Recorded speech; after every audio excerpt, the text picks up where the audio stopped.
Géopolitis, le monde au vu d'Afrique, votre nouvelle chronique sur la diplomatie et les relations internationales. Géopolitique, le monde vu d'Afrique, une lecture géopolitique, géoéconomique et géostratégique sur un continent, l'Afrique, qui reprend son destin en main et qui renégocie sa place dans la globalisation. Géopolitis, le monde vu d'Afrique, des outils, des codes et des clés pour décrypter, analyser et mettre en perspective les manœuvres géopolitiques, géoéconomiques et géostratégiques, mais aussi le jeu des acteurs en direction et en destination de l'Afrique. Géopolitis, le monde vu d'Afrique, parce que tout simplement, le monde est fait à l'image de l'Afrique et l'Afrique est faite à l'image du monde. Géopolitis, le monde vu d'Afrique, c'est sur Bichri TV International.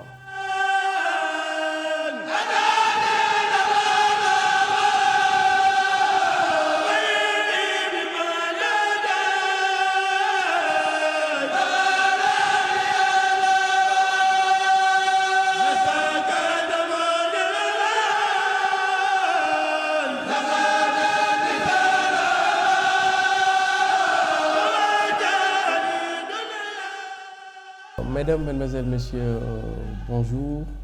Aujourd'hui, pour votre deuxième numéro de votre émission Géopolitis, le monde au vu d'Afrique, nous avons le plaisir d'accueillir sur notre plateau le chargé d'affaires de l'ambassade d'Ukraine au Sénégal, M. Anton Baraboulia.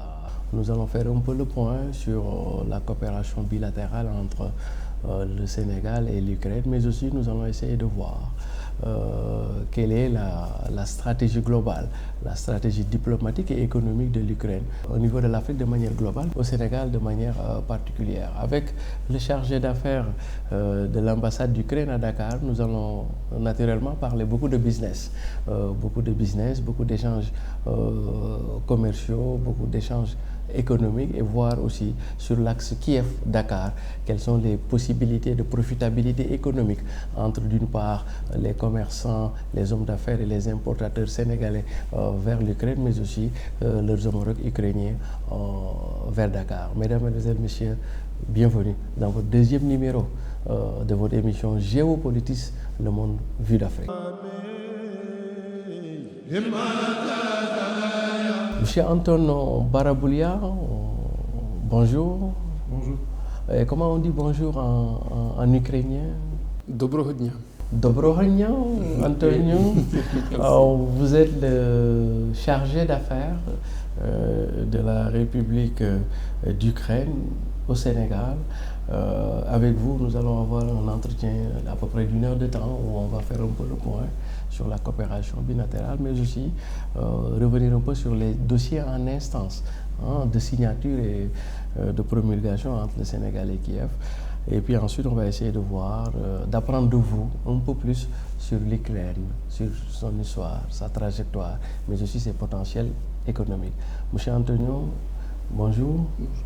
Et la première question que j'avais envie de vous poser, depuis quand l'ambassade d'Ukraine au Sénégal a été ouverte et pourquoi le choix d'ouvrir une ambassade à Dakar et non pas peut-être un consulat? L'ambassade d'Ukraine existe au Sénégal depuis 2012. Avant cela, la mission diplomatique ukrainienne s'était installée en Guinée pendant une longue période. Pourquoi pas un consulat? Comparativement avec une ambassade, les fonctions d'un consulat sont limitées par la protection des intérêts des citoyens, la délivrance des visas et la législation des documents. En dehors de ces fonctions, une ambassade contribue à la coopération bilatérale dans quelques autres domaines, par exemple politique, économique, culturel, humanitaire, militaire et technique. Tout à fait. Et j'avais même envie de vous poser la question. Aujourd'hui, nous sommes le 18 mai 2019. À cette date-là, combien d'ambassades d'Ukraine existent-ils en Afrique? Donc à ce jour, il y a 11 ambassades d'Ukraine en Afrique, dont les 6 sont situées dans les pays d'Afrique subsaharienne. Ces 6 ambassades sont les ambassades d'Ukraine au Sénégal, au Nigeria, en Éthiopie, au Kenya, en Angola et en Afrique du Sud. Il faut aussi noter qu'il y a les petits foyers de la présence ukrainienne en Afrique de l'Ouest qui sont les consulats honoraires d'Ukraine. Ils sont ouverts à Conakry, à Abidjan, à Brazzaville. Et récemment, le tout dernier, c'était le consulat honoraire d'Ukraine qui a été ouvert à Monrovia, la capitale du Libéria. Tout à fait. Monrovia, la capitale du Libéria. Monsieur Antoine, quels sont les secteurs de coopération dans les relations économiques et commerciales entre l'Ukraine et le Sénégal? D'abord, je voudrais dire que le volume d'échanges commerciaux entre l'Ukraine et le Sénégal augmente constamment. En 2018, il était un peu plus de 173 millions de dollars. Les principaux postes des exportations ukrainiennes vers le Sénégal ont été les métaux ferreux, les cultures céréalières, les huiles végétales, par exemple celle de tournesol. En retour, les exportations sénégalaises vers l'Ukraine se sont composées principalement de minerais de titan, du poisson et crustacés, et des cultures céréalières, etc. Ce sont les positions principales. Tout à fait. Excellence, M. Antoine Baraboulian, il y a ce qu'on appelle en Afrique, et particulièrement au Sénégal, ce qu'on appelle les partenaires classiques. Et les partenaires classiques, c'est un peu les anciens pays colonisateurs. Aujourd'hui, il y a de nouveaux pays comme la Turquie, les pays du Moyen-Orient, l'Asie, etc., qui ont fait de l'Afrique véritablement leur dernière frontière en termes de croissance. Est-ce que vous, le pays de Shevchenko, vous l'Ukraine, vous avez une stratégie ciblée pour attaquer les marchés africains? Le Shevchenko comme le poète ou bien le footballeur? Le footballeur, mais bien sûr le pays de Shevchenko comme le poète. Bien sûr, aujourd'hui l'Afrique pour l'Ukraine est une grande perspective dans le domaine de conquête de nouveaux parts de marché dans l'économie globalisée. Notre intérêt aux pays africains, y compris le Sénégal bien sûr, d'autres pays de l'Afrique occidentale, s'explique par la nécessité de la diversification des débouchés. Pour autant, les produits ukrainiens ont besoin d'élargir leur marché d'exportation, mais en même temps, pour autant, l'Ukraine a besoin d'importer de l'Afrique en général et du Sénégal en particulier les produits alimentaires et des minéraux. Mais en même temps, malgré la bonne volonté de l'Ukraine d'approfondir la coopération dans le domaine de nos échanges, dans le cadre de la diplomatie économique, les relations économiques et commerciales en nos deux pays sont relativement faibles en termes de volume, d'épaisseur et de montant financier. Cette situation de fait est la conséquence de l'absence d'un cadre juridique approprié. Par exemple, entre l'Ukraine et le Sénégal, depuis presque une dizaine d'années, les deux parties ont élaboré un certain nombre de documents bilatéraux, mais ils ne sont pas encore signés et ratifiés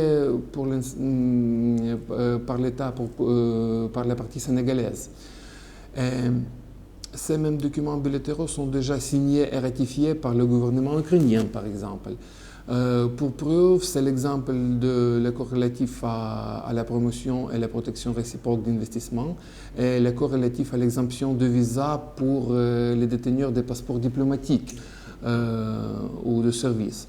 Pour ces deux et d'autres documents, la partie ukrainienne attend la partie sénégalaise depuis 2013 pour les signatures. C'est déjà longtemps, hein? Oui. L'Ukraine est prête à accompagner le gouvernement sénégalais, tout comme les entrepreneurs et les investisseurs sénégalais, aussi bien dans la production et la transformation de produits alimentaires, mais aussi le partage et le transfert de nouvelles technologies agricoles qui ont fait leurs preuves en Ukraine et un peu partout en Europe.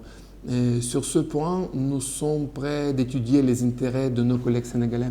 Vous venez tout à l'heure de me dire que Shevchenko, le nom de Shevchenko, en Ukraine, ça ne renvoie pas seulement aux footballeurs, Oui, qu'il y a un poète. c'est un symbole de la culture ukrainienne, c'est un symbole de la littérature ukrainienne, de la culture ukrainienne.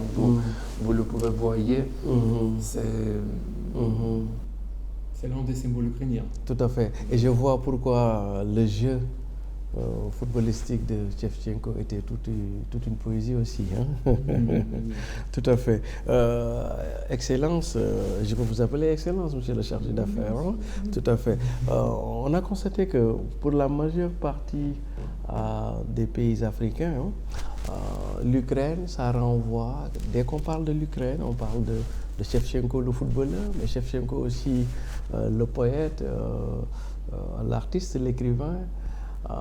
Aussi pour les autres Africains, à chaque fois qu'on parle de l'Ukraine, on parle des tensions au niveau de la Crimée, l'Ukraine qui est un enjeu entre l'Occident et la Russie. Mais je m'imagine que l'Ukraine, c'est pas seulement ça. Hein. L'Ukraine, c'est encore bien des choses. Hein. Vous avez raison. Bien sûr, vous avez raison. L'Ukraine est la capitale de la foi chrétienne orthodoxe en Europe de l'Est. Beaucoup de bâtiments sacrés sont situés ici. J'en ai vu la Laure de Grotte de Kiev, la cathédrale Sainte-Sophie de Kiev et beaucoup d'autres places. En outre, l'Ukraine est un pays au cœur de l'Europe, un pays de terres fertiles, de minerais à ciel ouvert, beaucoup de lieux touristiques, un pays de tolérance religieuse, de vivre ensemble. Les Ukrainiens sont comme à l'image, peut-être comme à l'image des Sénégalais, hospitaliers, tolérants et cordieux. Mon ardent désir que les Africains en général, et particulièrement les Sénégalais, apprennent à mieux connaître l'Ukraine et vice-versa.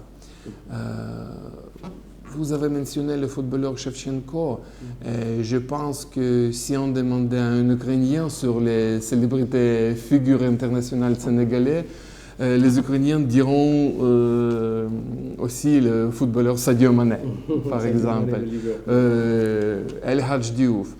Pour moi, personnellement, votre pays est associé avec le nom de Youssou N'Dour, célébrité du monde. Tout à fait, un artiste de dimension interplanétaire. Bien sûr, bien sûr. Une très grande figure des musiques du monde. Hein. Et souvent, je dis que Youssou N'Dour, c'est un Africain, mais de nationalité sénégalaise. Tellement il a fini de représenter et de symboliser le seul Sénégal. Il symbolise toute l'Afrique, mais il symbolise aussi toute l'humanité à travers son art et sa culture, qui est la musique qu'il sait si bien faire. Excellence, votre pays, l'Ukraine, vient de se choisir un nouveau président de la République à la personne de son Excellence Volodymyr Zelensky. Son Excellence était un artiste, était un humoriste. Et souvent on dit que l'humour est un art difficile à maîtriser. Et Zelensky le maîtrise aussi parfaitement. Est-ce qu'aussi aujourd'hui on pourrait dire que son art de l'humour révèle-t-il en lui son talent de nouvel homme politique dont peut-être l'Europe et le monde ont besoin dans cette crise de montée des nationalismes en Europe? La victoire de M. Volodymyr Zelensky est effectivement un événement sans précédent. Mais elle a prouvé que les élections étaient libres, ouvertes et transparentes.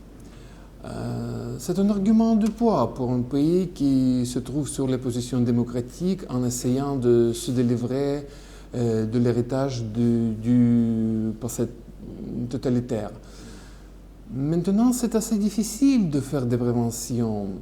Comme d'habitude, on place les grandes espérances au nouveau chef d'État. Mais quelle que ce soit la situation du pays, les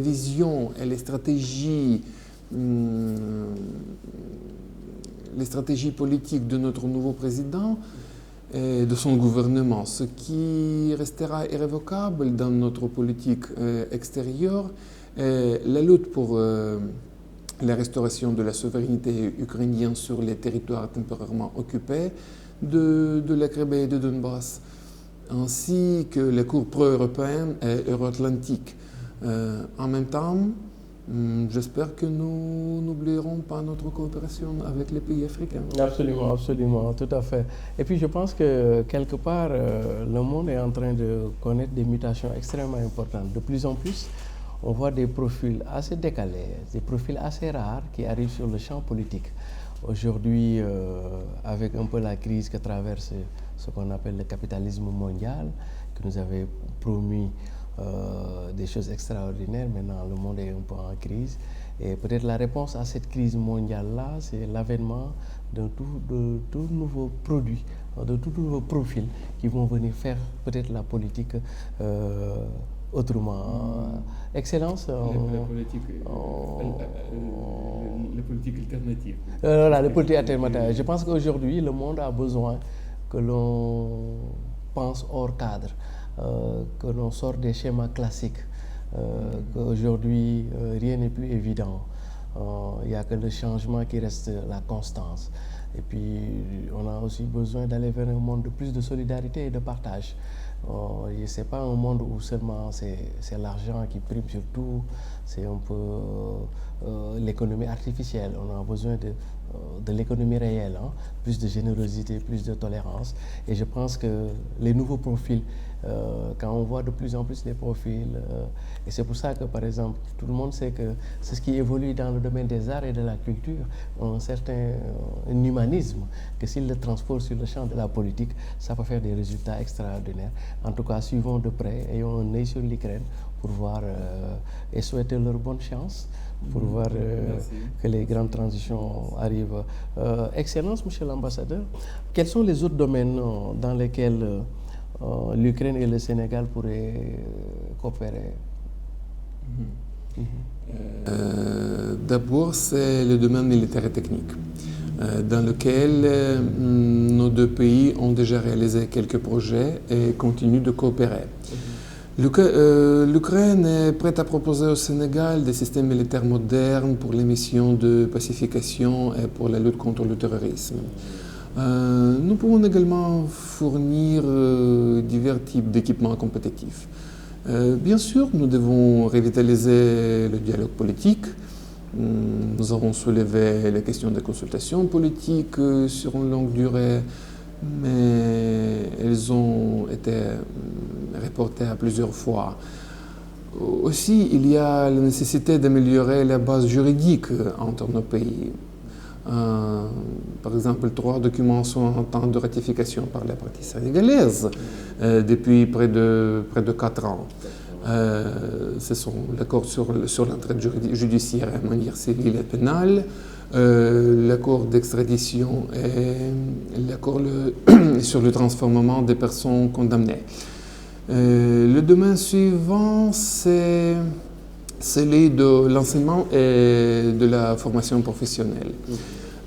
L'ambassade d'Ukraine au Sénégal a déployé la campagne de la popularisation des universités ukrainiennes qui sont prêtes à accepter les étudiants sénégalais et africains en général. Chaque semaine, un nouveau promo vidéo est installé sur les pages officielles de l'ambassade dans les réseaux sociaux, Facebook et Twitter. Chacun peut les trouver sur le site pour disposer de l'information sur les universités ukrainiennes en cliquant sur le lien Study in Ukraine sur le website officiel de l'ambassade. Excellence, M. Anton Baraboulia, je rappelle, chers téléspectateurs et internautes, que votre émission Géopolitis, le monde vu d'Afrique, reçoit aujourd'hui pour son 2e numéro le chargé d'affaires de l'ambassade d'Ukraine au Sénégal, son Excellence M. Anton Baraboulia. Excellence, est-ce qu'il y a beaucoup de ressortissants ukrainiens ici au Sénégal? Je m'imagine que vous devrez être une petite communauté ici au Sénégal. Bien sûr, il y en a, mais pas très beaucoup. Principalement, ce sont les épouses des anciens étudiants qui ont fait ces études dans les établissements d'enseignement soviétique. Et en outre, il y a quelques hommes d'affaires. Tout à fait, tout à fait. Ce sont donc les anciens étudiants qui ont ramené leurs épouses. Tout à fait. Excellence, on va aller un peu dans la partie, ce qu'on appelle chez nous le côté jardin. Jusqu'à présent, on était un peu sur le côté court, où c'était l'ambassadeur, le diplomate, le plénipotentiel qui parlait. Aujourd'hui, on voudrait que Antonio Baraboulia, sans épithète, nous parle. Depuis combien de temps vous êtes ici au Sénégal? Donc, je suis au Sénégal depuis 2 ans. Et il me semble que j'ai appris à aimer votre beau pays. Ah bon, hein? Le Sénégal, le pays de Teranga. À part Dakar, j'ai visité le centre historique de Saint-Louis. J'ai admiré la vue du lac Rosse, de l'île de Gorée. J'ai observé les animaux sauvages dans la réserve naturelle de Bandia. Et à propos, je suis sûr que le Sénégal pourrait devenir un paradis touristique. Mais en même temps, vous ne devez pas oublier qu'il faut investir dans ce domaine, qui est celui du tourisme. Ainsi, l'économie sénégalaise et l'image du pays seront plus attractives pour attirer davantage de nouveaux investisseurs. Tout à fait, tout à fait. Excellence, avez-vous visité d'autres pays africains? Ou bien c'est le Sénégal, c'est le seul pays que vous avez Non, pas seulement Sénégal. J'ai visité le Cap-Vert, le Libéria, la Côte d'Ivoire. Et dans chaque pays, j'ai trouvé quelque chose de nouvel, original, exceptionnel. Je suis sûr que malgré la similarité appartante, chaque pays africain est unique en son genre.